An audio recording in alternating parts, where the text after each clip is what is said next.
எல்லோருக்கும் வணக்கங்க. நான் பாரம்பரிய ஜோதிடர் பா. ரவிக்குமார். இப்போ நாம் பார்க்கக்கூடிய ஒரு தலைப்பு அப்படின்னு பார்த்தீங்கன்னா, சனி வக்ர நிவர்த்தி பலன்களை பற்றி தான் இந்த காணொலியில் பார்த்துட்டு இருக்கிறோம். சனி பகவான் வக்ர நிவர்த்தி அடையக்கூடிய காலம் அப்படின்னு பார்த்தீங்கன்னா, அதாவது நவம்பர் மாதம் 28ஆம் தேதி அன்னைக்கு சனி பகவான் வக்ரம் நிவர்த்தி அடைகிறார். அதே தமிழுக்கு பார்த்தோம் அப்படின்னா, நிகழும் மங்களகரமான விசுவாவசு வருடம் கார்த்திகை மாதம் 12ஆம் தேதி வெள்ளிக்கிழமை காலையில் 9:15 சனி பகவான் மீன ராசியில இருந்து மீன ராசியிலே வக்ரம் நிவர்த்தி அடைகிறார். அப்ப சனி பகவான் இப்ப என்ன கண்டிஷன் இருக்கிறார் அப்படின்னு பார்த்தீங்கன்னா, 332 டிகிரியில மீன ராசியில, அதாவது குருவுடைய ராசியில குருவுடைய நட்சத்திரத்தை வாங்கி, பூருட்டாதி நட்சத்திரம் அதாவதுன்றது 4ஆம் பாதத்துல குருவுடைய ராசியில குருவுடைய நட்சத்திரத்துல இப்ப சனி பகவான் மீன ராசியில வக்ர நிலையில இருந்து நிவர்த்தி அடைகிறார். அப்ப சனி பகவான் யாரு அப்படின்னு பார்த்தீங்கன்னா, தொழிலுக்கு ஆரகன், தொழிலுக்கே அதிபதி, கர்ம வினைகளுக்கேற்ற பலன்களை கொடுப்பவர் யாருன்னா சனி பகவான் மட்டும்தான். நம்ம நல்லது பண்ணினாலும் அதுக்கு பலன் கொடுக்குறவர் சனி தான். கெட்டது பண்ணினாலும் அது உடனே பாவத்தை கொடுக்கறதும் சனி தான். அதுக்கு தான் சொல்லுவாங்க, கர்ம வினைகளுக்கேற்ற பலன்களை கொடுப்பவர் யாருன்னா சனி மட்டும்தான். நவகிரகத்திலேயே லஞ்சம் வாங்காத ஒரு கிரகம் யாருன்னா சனி மட்டும்தான். அதாவது நேர்மையான கிரகம். அதனால தான் நல்லதா இருந்தாலும் கெட்டதா இருந்தாலும் அது உடனே செயல்படுத்திடுறார். அப்ப இந்த சனி பகவான் வக்ர நிவர்த்தி அடையக்கூடிய காலத்துல பொதுவாகவே, அதாவது உங்களுடைய ராசிக்கு எந்த மாதிரியான ஒரு மாற்றங்களை கொடுக்க போறாரு. பொதுவாக கும்ப ராசியாதிபதி சனி பகவான் இன்னைக்கு பொதுவாக பார்த்துட்டீங்கன்னா, கும்ப ராசிக்கு பார்த்தீங்கன்னா என்ன, அதாவது அந்த கலசம் அப்படின்னு நம்ம சொல்றோம், அது பார்த்தா கோபுர கலசம், அதுதான் உங்களுடைய சிம்பல். ஏன்னா ஒவ்வொரு ராசிக்கு அந்த ஒவ்வொரு சிம்பல் இருக்கு பாருங்க, அது நிறைய பேருக்கு நிறைய குழப்பம் இருக்கும், இது என்னன்ற மாதிரி. அதாவது கோபுர கலசம். அப்போ கோபுர கலசமாக இருந்தாலும் பொதுவாகவே பார்த்தீங்க அப்படின்னா சரம், திறம், உபயம் அப்படின்னு 3 ராசி நம்ம பிரிச்சிருக்கிறாங்க. நம்ம மனுஷன் எப்படி ஆண் பெண்ணுன்னு பிரிச்சிருக்கிறோம், அந்த மாதிரி நம்மளுடைய முன்னோர்கள் 12 ராசியை 3 விதமாக பிரிச்சிருக்கிறாங்க. சரராசி 4, திறம் ராசி 4, உபய ராசி 4. அப்போ இதில் உங்களது எந்த கேட்டகரியில் வருதுன்னு பார்த்தீங்கன்னா, அதாவது திறம் ராசி. திறம் ராசி அப்படின்னா கட்டன்றது திறமையான ராசி, தன்னம்பிக்கையோட போராடக்கூடிய ராசி. திறம ராசிக்காரங்க எப்பயுமே பாருங்க, அதாவதுன்றது ஒரு விஷயத்தை இங்கே நாம் பேசிட்டு இருப்போம், அங்கே ஒரு வேலை செய்துக்கிட்டே இருப்போம், ஏதாவது ஒன்று திங்க் பண்ணிகிட்டே இருக்கோம். நம்ம மூளை பார்த்துட்டீங்கன்னா ஒரு வேலை செய்யாது, குழப்பத்திலேயே இருப்போம், ஏதாவது ஒரு கட்டன்றது ஒரு போக்கஸ்ல இருப்போம். பண்ணலாமா பண்ணக்கூடாதா, இப்போ செய்யலாமா நாளைக்கு செய்யலாமா, நாளைக்கு நடக்கிறது இன்னைக்கு யோசிப்போம். அதுதான் திறமையான ராசி, திறம் ராசி. நவகிரகத்தில் பார்த்தீங்கன்னா உங்களது பார்த்தீங்கன்னா காற்று ராசி. காற்று உள்ள போது தூத்திக்கணும், மழை வராதம்னா வீடு கட்டிக்கணும்னு சொல்லுவாங்க. காற்று ராசின்னா என்ன அப்படி பார்த்தீங்கன்னா, அதை சொல்ற மாதிரி சிந்திக்கக்கூடிய ராசி. காற்று கண்ணில் பார்க்க முடியாது, சுவாசிக்க தான் முடியும். அந்த மாதிரி பார்த்தீங்கன்னா நம்மளை சுற்றி இருக்கிறவங்க யாரு, நமக்கு யாருனாலும் ஆதாயம் இருக்கு, யாருனாலும் நம்ம கஷ்டப்படுறோம், என்ன ஏது அப்படி பார்த்தா மனைவி, மக்கள், அம்மா, அப்பா, அக்கா, தங்கச்சி, கூட பிறந்தவங்க, இந்த மாதிரி பார்த்தா பெற்ற பிள்ளைகள், இவங்களை பற்றியே நம்ம சிந்திச்சுட்டு இருப்போம். கிட்டத்தட்ட மற்றவங்களுக்காக வேண்டியே ஆடி பாடி ஓடி கண்டிப்பாக உழைச்சிட்டு இருப்போம். ஆனால் உழைச்சதுக்கு தகுந்த உயர்வு இருக்கான்னு கேட்டால் கண்டிப்பாக இல்லை. இன்னைக்கு எனக்கு தெரிஞ்சு இன்னைக்கு கும்பராசிக்காரங்க கோபுர கலசத்துல பிறந்த உங்களுக்கு, அதாவதுன்றது பார்த்தீங்கன்னா திறம் ராசி, அது போக நவகிரகத்துல காற்று ராசி, பஞ்சபூதத்துல காற்று ராசி. அப்ப இந்த உடல் உறுப்புகள் இருக்கு பாத்தீங்களா, இப்போ ஒரு ஜாதகம் கொடுத்தீங்கன்னா உங்களுக்கு இந்த மாதிரி பிரச்சனை தான் இருக்கும் அப்படின்னு ஒருத்தர் ஜாதகம் பார்த்தவொடனே சொல்றாங்க. அது எப்படி சொல்றாங்க அப்படின்னு பார்த்தீங்கன்னா, கும்ப ராசிக்காரர்களுக்கு எது பிரச்சனை அப்படின்னா முழங்கால் பிரச்சனை அதிகமா இருக்கும். கண்டிப்பா கும்பராசியில பிறந்தவங்களுக்கு 75% பேருக்கு மேல பார்த்தோன்னா அந்த முழங்கால் பிரச்சனை தான் நிறைய இருக்கும். ஏன்னா ஒவ்வொரு ராசிக்கும் ஒவ்வொரு, அதாவதுன்றது பார்த்தோன்னா ஒரு உறுப்புகள் கொடுத்துருக்கிறாரு. இவங்களுக்கு இந்த ராசிக்காரங்களுக்கு இந்த பிரச்சனை அதிகமா இருக்குன்னு கண்டிப்பா பாருங்க. முழங்கால் பிரச்சனையா கண்டிப்பாக உங்களுக்கு என்ன ராசின்னு நீங்கள் கேளுங்க, அவங்க கண்டிப்பாக சொல்லுவாங்க எனக்கு கும்பராசின்னு சொல்லுவாங்க. அப்படி பார்த்தா கும்பராசிக்காரங்களுக்கு இப்போ என்ன பிரச்சனை, முழங்கால் பிரச்சனை, அதாவது எலும்பு தேய்மானம், நரம்பு பிரச்சனை, முழங்கால் உட்காந்து எந்திரிக்க முடியல, எந்திரிச்சா உட்கார முடியல, முதுகுல பாறாங்களை வச்ச மாதிரி. இன்னைக்கு வந்து பார்த்தோன்னா முழங்கால் பிரச்சனை கண்டிப்பாக இருக்கும். பாதம் தேய்மானம், அதாவதுன்றதை வந்து பார்த்தோன்னா இன்னைக்கு ஜவ்வு கட்டன்றது கட்டாயிடுச்சு. இன்னைக்கு வந்து பார்த்தோன்னா நரம்பு பிரச்சனை, எலும்பு பிரச்சனை, இந்த மாதிரி ஏதாவது ஒரு பிரச்சனை, அதுதான் முழங்கால் பிரச்சனை. இந்த மாதிரி சம்மந்தப்பட்ட பிரச்சனை கொடுத்துட்டே இருப்பார். அதே மாதிரி பார்த்துட்டீங்கன்னா இவ்வளோ கஷ்டத்துலையுமே அப்போ என்ன தெய்வம் கும்பிட்டா என் ராசிக்கு நல்லா இருக்கும் அப்படின்னு பார்த்தீங்கன்னா இன்னைக்கு சிவபெருமான கும்பிட்டா கண்டிப்பாக உங்களுக்கு நல்லது. அப்போ சிவபெருமான் கும்பிட்றது அற்புதமான ஒரு வாய்ப்பு. கும்பராசிக்காரங்களுக்கு சிவபெருமான் கும்பிடுங்க, நிச்சயமாக சொல்கிறேன், உங்கள் மனசுக்குள்ளார ஒரு நிம்மதி கிடைக்கும், ஒரு திருப்தி கிடைக்கும். சரிங்களா? ஏன்னா உங்கள் ராசி அதிபதி சனி பகவான், சனி பகவான் வச்சு நம்ம கும்பிட மாட்டோம். அப்படி பார்த்தா சனிக்கு வந்து உகந்த தெய்வம் என்ன அப்படின்னு வந்து பார்த்தீங்க அப்படின்னா ஏழுமலையார் கும்பிட்றது நல்லது, சனீஸ்வரனை கும்பிட்றது நல்லது, அது போக ஆஞ்சநேயர் கும்பிட்றது நல்லது. இது வந்து பொதுவாக எல்லாத்துக்குமே. சனி பகவான்னா இப்போ மேசராசிக்காரிலிருந்து மீனராசி வரைக்கும் பிறந்தவங்களுக்கு அப்போ சனியுடைய இது உகந்த கடவுள் என்ன அப்படின்னு பார்த்தா எனக்கு சொல்கிற மாதிரி ஏழுமலையான், சனீஸ்வரன், ஆஞ்சநேயர், இது எல்லாத்துக்குமே.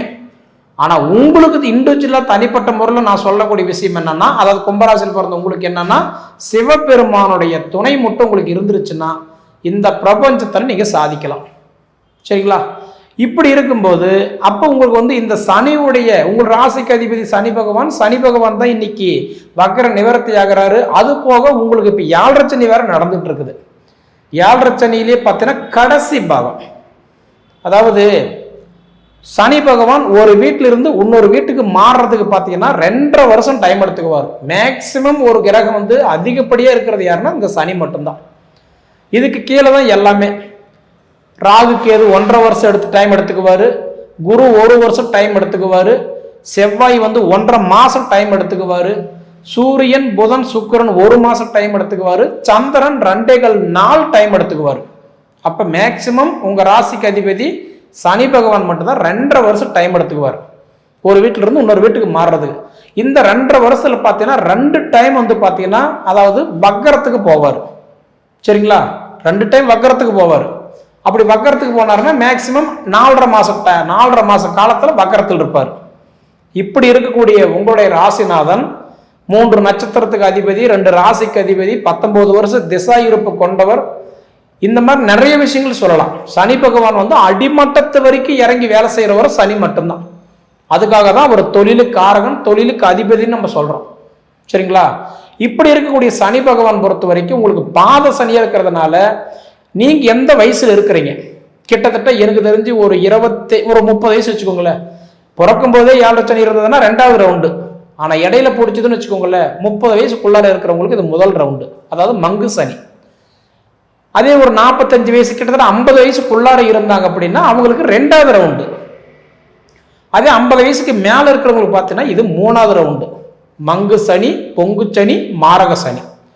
அப்போ மங்கு சனியில பாத சனி, பொங்கு சனியில பாத சனி, மாரக சனியில பாத சனி. அப்போ உங்களுக்கு கும்பராசிக்கு இப்போ பாத சனி நடந்துட்டு இருக்குது. இந்த பாத சனிக்கு சனி வக்கர நிவர்த்தி அடையும் போது நல்லது கொடுப்பாரா கெட்டது கொடுப்பாரா அப்படின்னு பார்த்தீங்கன்னா நிச்சயமா சனி பகவான் உங்களுக்கு வக்கரத்தில் இருந்தார். பார்த்தீங்களா? ஜூலை மாதம் 13ஆம் தேதியிலிருந்து இந்த நவம்பர் 28 வரைக்கும் கொஞ்சம் நல்லா இருந்தது. ஏன்னா சனி பகவான் வக்கரத்தில் இருக்கும்போது அந்த சனியுடைய பாதிப்பு உங்களுக்கு இருந்ததுனால இயல்புக்கு மாறாக ஒரு வேலை செய்வார். அப்போ குறிப்பாக பார்த்தீங்கன்னா மேச ராசிக்கு விரைச்சனி நல்லா இருந்தது, மிதுன ராசிக்கு தொழில் சனி நல்லா இருந்தது, அதே மாதிரி சிம்ம ராசிக்கு அஷ்டமத்து சனி நல்லா இருந்தது, கன்னி ராசிக்கு கண்டக சனி நல்லா இருந்தது, அதே மாதிரி பார்த்துட்டீங்கன்னா இன்னைக்கு தனுசு ராசிக்கு அர்த்தாஷ்டம சனி நல்லா இருந்தது, உங்க கும்பராசிக்கு அதாவது வந்து பாதச்சனி நல்லா இருந்தது, மீன ராசிக்கு வந்து ஜென்மச்சனி நல்லா இருந்தது இந்த 4.5 மாதம். ஆனா இப்ப மீண்டும் முன்னாடி போகும்போது என்ன பண்ணுவார்னா அவர் இயல்பு நிலைக்கு திரும்பிட்டாருன்னா கண்டிப்பா கொஞ்சம் சிரமம் கொடுக்க ஆரம்பிச்சிருவார். இதை நான் ஏன் இவ்வளவு சுத்தி வளைச்சு நான் தெளிவா உங்களுக்கு சொல்ல வரேன்னா, சுபவிரயம் பண்ணிட்டீங்கன்னா தலைக்கு வர்றது தலைப்பா கூட போகும். அப்ப சுபவிரயம் மட்டும்தான் உங்களுக்கு கை கொடுக்கும். 2 இருக்குங்க, விரயத்துல 2 இருக்கு. சுப விரயம்ன்றது அசையும் சொத்து ஒண்ணு, அசையா சொத்து ஒண்ணு. அதாவது அசையும் சொத்துன்றது என்ன, நான் வண்டி எடுக்கலான் இருக்கிறேன், கார் எடுக்கலான் இருக்கிறேன், போர் போடலான் இருக்கிறேன், அதே மாதிரி கிணறு வைக்கலான்னு இருக்கிறேன், இது போக பார்த்தீங்கன்னா கூட்டு தொழில் பண்ணலான்னு இருக்கிறேன், ஃபைனான்ஸ் வைக்கலாம்னு இருக்கிறேன், தொழில் தொடங்கலாம்னு இருக்கிறேன். இந்த மாதிரி வந்து அசைய சொத்துக்கள் எல்லாம் வாங்கக்கூடாது. வீட்டுக்கு தேவை இந்த ஆடம்பர அத்தியாவசிய பொருட்கள் எல்லாம் இப்பெல்லாம் வாங்கக்கூடாது.